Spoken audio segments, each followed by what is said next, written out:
So hello, good evening everybody. My name is Shivam Jagdish and welcome back to the channel. So back to back आपको commerce के videos मैंने आपको provide किए हैं. सिर्फ 3 chapters pending हैं, वो भी आपको इसी हफ्ते में मैं तीनों प्रोवाइड करने जा रहा हूं. तो फिर हमारा इकोनॉमिक्स का पूरा सिलेबस हो गया, फिर हमारा कॉमर्स का पूरा सिलेबस हो गया, अकाउंटेंसी की बुक 1 मैं कंप्लीट कर चुका हूं और अब बुक 2 की बारी आने जा रही है जिसको हम पोस्ट कॉमर्स कंप्लीट करने जा रहे हैं. मेरे को साथ में एक ये भी बात बताना बेटा जी कि आपके स्कूल में क्या फाइनल डेट शीट आ चुकी है? फाइनल डेट शीट क्या है, कब आ रहे हैं वाले हैं आपके पेपर? क्या फरवरी में होंगे या मार्च में होंगे? मुझे बताना था, सो दैट मैं आपके लिए कुछ अच्छा बहुत बढ़िया रिवीजन प्लान लेकर आ सकूं. तो चलो शुरू करते हैं भाई हम लोग आज का topic export trade. And before I begin आपको बताना चाहता हूं टाइटन्स हमारा एक फ्लैगशिप प्रोग्राम है जिसमें आप एनरोल कर सकते हैं कभी भी. फिर आपको हमारा फ्री स्टडी मटेरियल सेक्शन से नोट्स जरूर से जरूर डाउनलोड कर लेने चाहिए. आपको अगर आप एंड्रॉइड यूजर हैं तो सर्च कर लें ऑब्सेशन एंड एंट्रेंस हब, या iOS यूजर हैं तो भी आप सर्च करें obsession and entrance hub app और आप हमारा एप्लीकेशन डाउनलोड करके फ्री स्टडी मटेरियल सेक्शन से पूरे नोट्स उठा सकते हैं. चलो भाई हम बात करने जा रहे हैं मेरी जान, ये एक्सपोर्ट ट्रेड क्या होता है. एक्सपोर्ट की बात अगर मैं करूं तो सिंपल सी बात है, एक कंट्री है मान लेते हैं इंडिया, और इंडिया अपनी कंट्री से दूसरी कंट्री में सामान बेचेगा तो उसे क्या बोलेंगे? उसे बोलेंगे एक्सपोर्ट ट्रेड. एक्सपोर्ट ट्रेड का फायदा होता है कि हमें फॉरेन करेंसीज अर्न करने का मौका मिलता है. बात समझ में आई? आइए देखते हैं स्कूल में क्या लिखकर आना है आप सभी को. Export trade involves selling goods and services to foreign countries. These days every country has to buy certain commodities from other countries. In order to make payment to foreign countries, a nation requires foreign exchange. Therefore a country must export and earn foreign exchange. भाई अगर मेरे को China से सामान खरीदना है तो मुझे चाइना को पैसे देने पड़ेंगे. वो हमारे इंडियन रुपी में तो लेंगे नहीं, वो कॉमन करेंसीज में लेंगे, इसलिए मुझे फॉरेन एक्सचेंज अर्न करना पड़ेगा. जो कंट्री जितना ज्यादा एक्सपोर्ट करेगी उतनी स्ट्रॉन्ग इकोनॉमी उसकी कहलाएगी. आगे बात करते हैं objective and purpose and functions क्या हैं हमारे एक्सपोर्ट ट्रेड के. तो पहला ऑब्जेक्टिव है टू सेल सरप्लस गुड्स. अगर हमारे देश में कुछ एक्स्ट्रा सामान बच गया है जो हमारे देश में कंज्यूम नहीं होने वाला है, हम उठाकर उसको दूसरी कंट्री में बेच देंगे और मुनाफा या प्रॉफिट कमा लेंगे.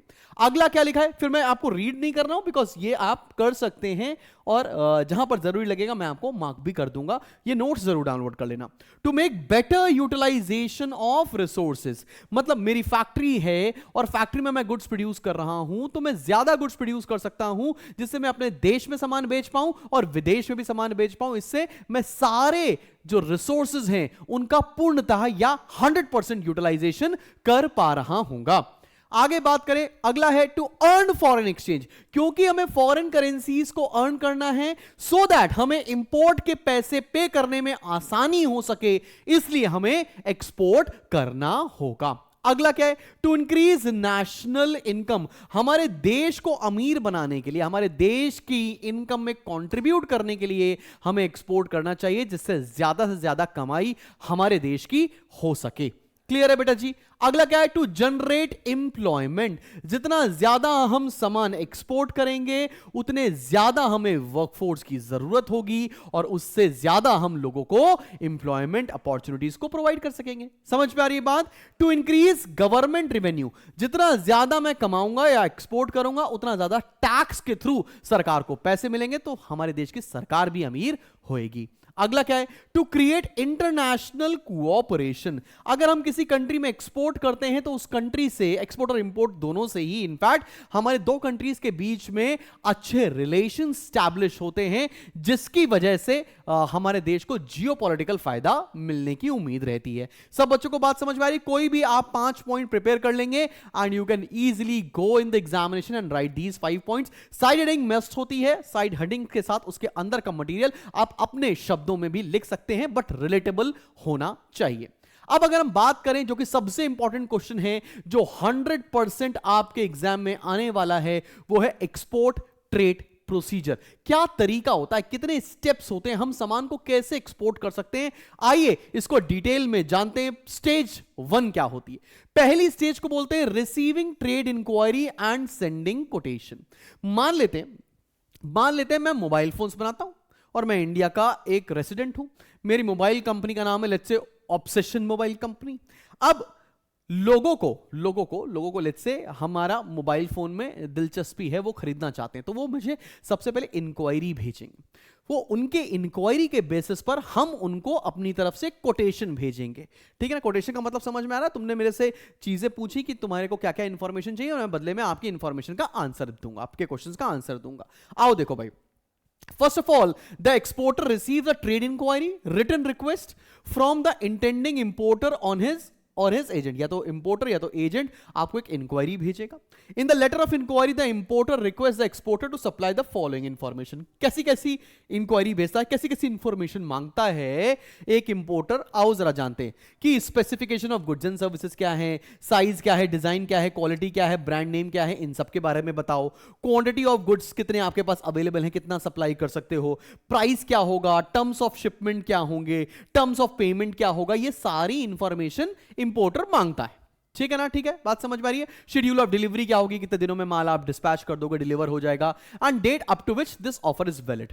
जो आप ऑफर देने जा रहे हो वो कितने दिनों तक वैलिड है, इसका रिस्पॉन्स में हम इंपोर्टर को एक कोटेशन भेजते हैं। बात समझ में आया? In response to the trade inquiry the exporter sends a quotation or proforma invoice. Proforma invoice क्या होता है? एक तरह का कोटेशन ही होता है।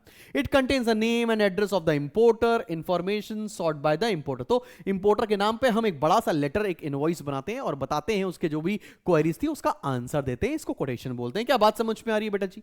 अगला क्या होता है? Receiving N indent and sending confirmation. Indent का मतलब क्या होता है? देखो, the intending buyer or importer after scrutiny of the quotation sends an indent. The exporter may receive an indent directly from the importer or through an indent house. An indent house is an agent which import goods on behalf of importers. It serves as a middleman or intermediary between the importers and exporters. Indent houses charge commission for their services from importers. And होता क्या है? An indent refers to order received from abroad for sale of goods. Indent का मतलब कुछ और नहीं, indent का मतलब होता है ऑर्डर। इंडेंट का मतलब क्या होता है मेरी जान? ऑर्डर। मतलब इंपोर्टर ने ऑर्डर प्लेस किया है, उसको हम लोग इंडेंट बोलते हैं। भाई सबसे पहले इंक्वायरी आई, आपने कोटेशन भेज दिया, फिर उन्होंने ऑर्डर प्लेस कर दिया आपके कोटेशन को देखते हुए। ठीक है ना?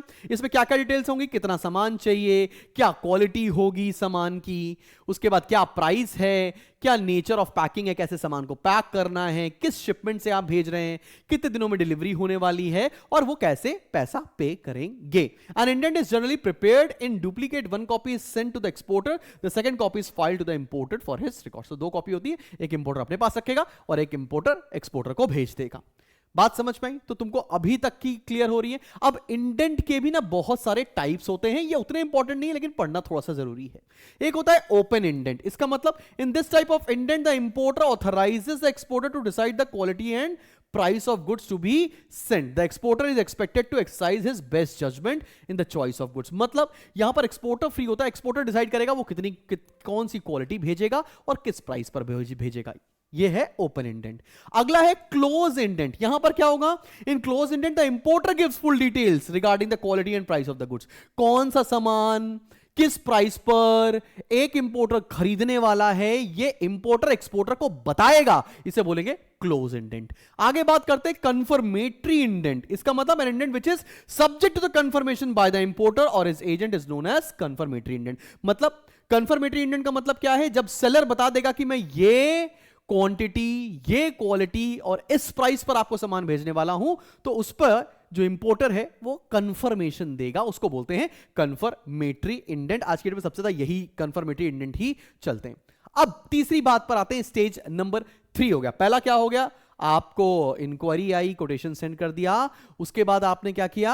आपको सेकंड स्टेज में क्या मिलता है बेटा जी? सेकंड स्टेज में मिलता है आपको इंडेंट। इंडेंट के बाद अब आप थर्ड स्टेज पर आ रहे हैं।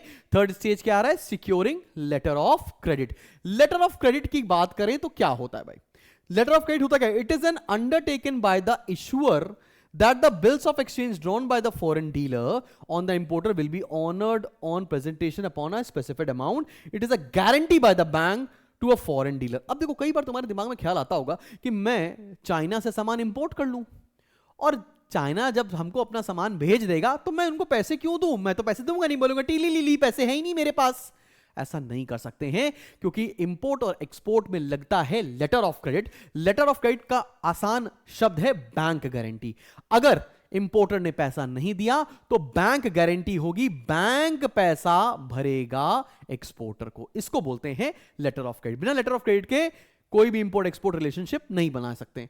The exporter satisfies himself as to the credit worthiness of the importer. A bank reference may be sufficient in some cases. Generally the importer is requested to arrange a letter of credit in favour of the exporter.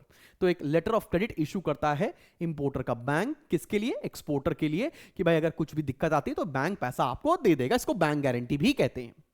अब letter of credit भी कई तरह के होते हैं। पहला, clean letter of credit. इसका मतलब क्या है? In this type of letter of credit no conditions are laid down for the acceptance and payment. कोई टर्म्स एंड कंडीशन नहीं होती है, तो उसको बोलते हैं क्लीन लेटर ऑफ क्रेडिट। अगला क्या है? Documentary letter of credit. इसका मतलब क्या है? It lays down the condition that the documents of title of goods must be sent along with the bills of exchange without which the bill will not be honored। मतलब आपको proper सारे paper work भेजने पड़ेंगे seller को, buyer के लिए, तभी आपका भुगतान होगा पैसे का। अगर ऐसा नहीं हुआ कि बिल नहीं दे पाए तो ऐसा नहीं है कि आपका पैसा मिल जाए। सब बच्चों को बात समझ पा रही है? डॉक्यूमेंट्री लेटर ऑफ क्रेडिट का मतलब क्या हो गया कि जो एक्सपोर्टर है उसको सारे रेलेवेंट डॉक्यूमेंट्स भेजने पड़ेंगे, तभी उसके बिल का पेमेंट होगा। क्लियर है कि नहीं क्लियर? सब बच्चों को बात समझ में आई बेटा जी? बढ़ूं आगे? चलो भाई, अगला क्या है? Revocable letter of credit. इसका मतलब क्या है? It can be cancelled or withdrawn at the discretion of the issuing bank at any time without the prior consent of the foreign dealer or exporter in whose favor it has been issued. It is also known as unconfirmed letter of credit. Revocable मतलब कभी भी bank आपके दिए हुए letter of credit को cancel कर सकता है बीच ट्रांजैक्शन के बीच में, उसको बोलते हैं रिवोकेबल। मतलब ये अनसर्टेन होता है एक तरह का लेटर ऑफ क्रेडिट। आगे क्या है? इररिवोकेबल लेटर ऑफ क्रेडिट मतलब वो लेटर जिसको बैंक किसी भी टर्म्स पे कैंसिल नहीं कर सकता है। अगला है रिवॉल्विंग लेटर ऑफ क्रेडिट। मतलब when the amount stated in the revolving letter of credit drawn by the foreign dealer it is automatically renewed again for the original amount. इसका मतलब क्या है कि मान लो एक इंपोर्टर ने लेटर ऑफ क्रेडिट लिया 1 करोड़ रुपए का, और 1 करोड़ रुपए बैंक ने पे कर दिए। फिर जैसे ही इंपोर्टर 1 करोड़ रुपए का पैसा अपने बैंक को वापस कर देगा, ये लेटर ऑफ क्रेडिट वापस से रिन्यू हो जाएगा। वो किसी और ट्रांजैक्शन के लिए इंपोर्टर इस्तेमाल कर सकता है। समझ में आ रही है बात? एकदम क्लियर है भाई? आगे बढ़ते हैं। स्टेज नंबर 4 क्या है? स्टेज नंबर 4 है obtaining IEC number and RBI code number. अब ये क्या होता है? इंपोर्टर एक्सपोर्टर कोड, जिसको हम लोग आईईसी बोलते हैं, is to be filled in various import export formalities. In order to obtain this number an exporter has to apply to the regional import export licence authority in the prescribed form. The application should be submitted along with the following documents. इसका मतलब क्या है? यहां पर आपको एक export licence लेना पड़ता है विद द रीजनल अथॉरिटीज, उसी के बाद आप एक्सपोर्ट कर सकते हैं। कौन कौन से डॉक्यूमेंट्स लगेंगे? प्रोफाइल क्या है एक्सपोर्टर की, कौन एक्सपोर्ट करने वाला है, bank receipt, certificate from the banker, 2 copies of photographs, detail of non resident interest. ये सारे कुछ डॉक्यूमेंट्स हैं, इसके बारे में डिटेल में जाने की जरूरत नहीं है आपको, इतना बस पता होगा तो काम बन जाएगा। इसके साथ आप अपने रीजनल ऑफिस में सबमिट करेंगे, तब आपको वहां से लाइसेंस और आईईसी नंबर प्रोवाइड कर दिया जाएगा। आगे बात करते हैं ऑब्टेनिंग आरसीएमसी सर्टिफिकेट, मतलब from export promotion council and commodity board. ठीक है ना भैया? ये आरसीएमसी सर्टिफिकेट क्या होता है? ये होता है रजिस्ट्रेशन कम मेंबरशिप सर्टिफिकेट। ये कैसे मिलता है? In order to avail export incentives. सरकार आज की डेट में बहुत सारे इंसेंटिव्स भी देती है उन लोगों को जो एक्सपोर्ट करते हैं। ठीक है ना? Concession and facilities, cash compensatory support, REP license, an exporter is required to obtain a RCMC certificate. This certificate is issued by Export Promotion Council Commodity Board or application has to be made to the concerned authority in the prescribed form along with the membership fees. अभी होता क्या है कि हमारे देश के अंदर वो सारी कंपनीज जो एक्सपोर्ट करती हैं, गवर्नमेंट उसको प्रमोट करने के लिए कुछ इंसेंटिव्स, कुछ कैश डिस्काउंट्स वगैरह देती हैं। उसको अवेल करने के लिए आरसीएमसी सर्टिफिकेट लेना पड़ेगा विद द डेडिकेटेड बोर्ड। ठीक है? उसके डॉक्यूमेंट्स के साथ आप सबमिट करेंगे, आपको आरसीएमसी सर्टिफिकेट मिल जाएगा। ठीक है ना भैया? तभी आप वो इंसेंटिव्स को ले सकते हैं। अगला, manufacturing, procuring goods and packing them. अब स्टेज नंबर 6 क्या आया? अब जो एक्सपोर्टर है वो सामान को प्रोड्यूस करना शुरू करेगा, पैक करेगा और फिर डिलीवरी के लिए निकालेगा। Now the exporter starts manufacturing और procuring the goods as required by the importer. तो अब एक्चुअल में प्रोडक्शन का काम शुरू होगा। और उसके बाद क्या है? प्रोक्योरिंग एक्सपोर्ट इंस्पेक्शन सर्टिफिकेट, एक और डॉक्यूमेंट लगता है जिसको इंस्पेक्शन सर्टिफिकेट बोलते हैं। तो जो भी सामान आपने प्रोड्यूस किया है उसका पहले इंस्पेक्शन हुआ कि एज पर द क्वालिटी वो प्रोड्यूस किया गया है कि नहीं किया गया है, उसको सर्टिफिकेट लेने के बाद ही आप सामान डिस्पैच कर सकते हो। After the goods are packed in accordance with the prescribed specification, the exporter applies to the export inspection agency, the agency sends an inspector for inspecting the export consignment. जब inspector satisfy होगा तभी आप आगे की बात forward मतलब goods को भेज सकते हैं। Appointing forwarding agent stage number 3 है। स्टेज नंबर 8 है। फॉरवर्डिंग एजेंट का मतलब क्या है? One export inspection certificate is obtained, the goods can be exported but before the goods are shipped the exporters are required to get the clearance from custom authorities. तो जो भी tax, जो सरकार के कस्टम्स विभाग है, वहां से आपको क्लियरेंस लेना पड़ेगा कि भैया आप ये सामान दूसरी कंट्री में भेजने जा रहे हैं, आपने सारे टैक्सेस वगैरह पे कर रखे हैं। Generally it is not possible और convenient for the exporter to go to the port and perform these formalities. इसीलिए इसको पूरा करने के लिए एक फॉरवर्डिंग एजेंट होता है, बीच में एक मिडिलमैन होता है जो ये सब लाइसेंसेस और पेपर वर्क का काम करते हैं on the behalf of exporter. Stage number 9 क्या है? Dispatching goods to the port and sending receipt to the agent. अब सामान आपने एक्सपोर्ट कर दिया है, शिप कर दिया है और उसकी सारी रिसिप्ट्स आपने एजेंट को भेज भी दी हैं। फिर अगला क्या है? स्टेज नंबर 10 क्या है? Formalities by forwarding agent. कौन कौन सी फॉर्मेलिटी होती है फॉरवर्डिंग एजेंट की? Taking delivery of goods at the port, जहां पर सामान आप डिस्पैच करने वाले हो, शिप करने वाले हो, वहां पर फॉरवर्डिंग एजेंट आपके गुड्स की डिलीवरी ले लेगा। फिर ऑब्टेनिंग शिपिंग ऑर्डर, जो भी शिपिंग ऑर्डर है उसको कलेक्ट करेगा। शिपिंग ऑर्डर को कलेक्ट करने के बाद ऑब्टेनिंग कस्टम्स क्लियरेंस, जितना भी कस्टम से क्लियरेंस होना है, इंडेंट क्या है, लेटर ऑफ क्रेडिट क्या है, बाकी सारे फॉर्मेलिटीज वो फॉरवर्डिंग एजेंट ही कर रहा है। ये बात देखिएगा ध्यान से।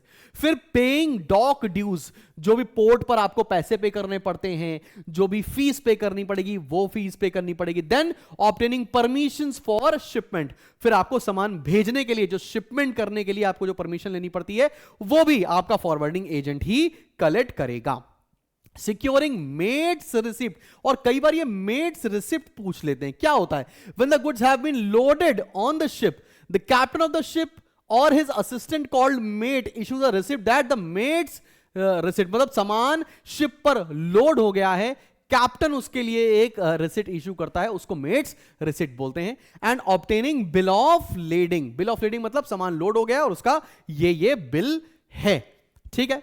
गेटिंग द इंश्योरेंस पॉलिसी, अब आप सामान आपका शिप के थ्रू जा रहा है तो आपको मरीन इंश्योरेंस लेना पड़ेगा, उसकी पॉलिसी के डॉक्यूमेंट्स होने चाहिए। And then sending advice to the exporter. उसके बाद क्या है? After completing all the necessary formalities the forwarding agent will inform the exporter about the shipment of the goods, की भैया सारा आपका सामान लोड करके शिप कर दिया गया है और ये सारे डॉक्यूमेंट्स रहे आपके शिपमेंट के।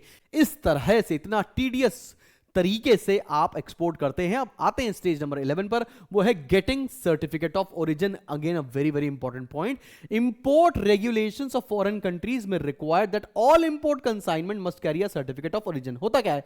Trade agreements between two countries में offer a preferential trade agreement in respect of import duties on goods produced in such countries. The certificate of origin certifies the name of the country in which the exported goods are manufactured. मतलब हम जो सामान भेज रहे हैं जिस भी importing country में, वो सामान किस कंट्री से बनकर आया है उसका सर्टिफिकेट को सर्टिफिकेट ऑफ ओरिजिन कहते हैं।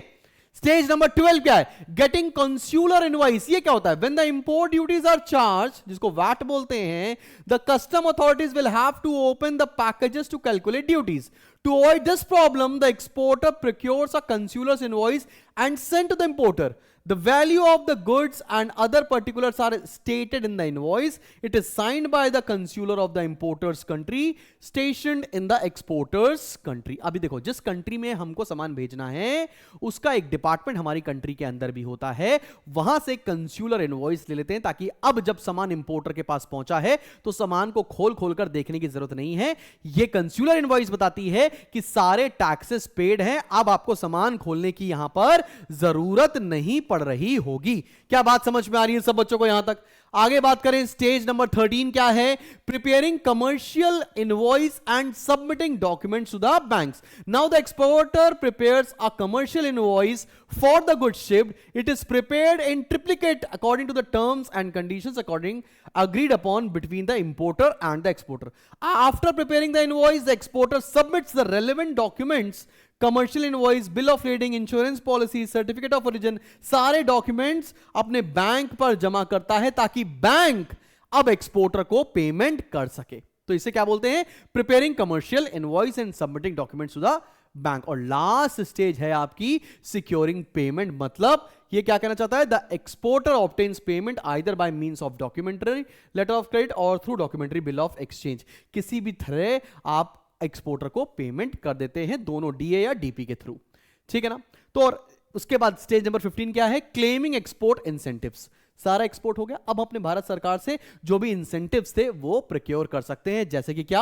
अगर कोई कैश डिस्काउंट था, कैश कंपनसेशन था, ड्यूटी टैक्सेस का रिफंड था, या इंपोर्ट रिप्लेनिशमेंट था, मतलब किसी तरह का रॉ मटेरियल जो था सरकार वापस करने वाली है। मतलब सरकार जो इंसेंटिव एक्सपोर्टर कंपनीज को देने वाली है उसको क्लेम करना इज योर लास्ट स्टेप। अब जाकर ये चैप्टर खत्म हुआ है। सो तुम देखो, इस चैप्टर में सिर्फ एक ही क्वेश्चन पढ़ना है, लेकिन वही क्वेश्चन तो पूरा चैप्टर है। तो ये टॉपिक बिना पढ़े आप पेपर में मत जाइएगा, क्योंकि यही टॉपिक आपके एग्जामिनेशन में पूरा पूछा जाएगा। तो मिलते हैं नेक्स्ट वीडियो में। Till then keep smiling and keep learning. ये नोट्स बिना डाउनलोड किए मत जाना, डाउनलोड कर लो, अच्छे से पढ़ लो, यही क्वेश्चन आपके इम्तिहान में आने वाला है। This is me Shubham Jagdish signing off. See you in the next video.